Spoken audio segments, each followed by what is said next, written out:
தற்போது கிடைத்திருக்கும் முக்கிய செய்தியை பார்த்து வருகிறோம். நடிகர் யோகி பாபு சென்ற கார் விபத்தாகி இருக்கிறது. வாலாஜாபேட்டை சுங்கச்சாவடியில் அதிகாலையில் நடிகர் யோகி பாபு சென்ற கார் விபத்தில் சிக்கியிருக்கிறது. திடீரென ஓட்டுநரின் கட்டுப்பாட்டை இழந்த கார் நெடுஞ்சாலை நடுவே உள்ள தடுப்பு மீது மோதி விபத்துக்குள்ளாகி இருக்கிறது. இது குறித்த கூடுதல் விவரங்களோடு இணைகிறார் நமது செய்தியாளர் சிவா. சிவா, இந்த விபத்து குறித்த விவரங்களை பதிவு பண்ணலாம்.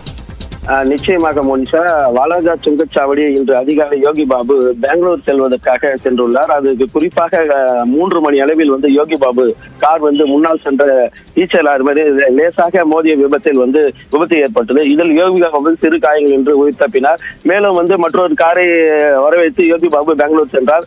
தேசிய நெடுஞ்சாலையில் இதனால் சுமார் அரை மணி நேரம் போக்குவரத்து பாதிக்கப்பட்டது. மோனிஷா, இந்த சம்பவம் வாலாஜா பகுதியில் பரபரப்பு ஏற்பட்டது. நடிகர் யோகி பாபு கார் விபத்துக்குள்ளானது சம்பவம். விவரங்களை பதிவு செய்தமைக்கு நன்றி சிவா.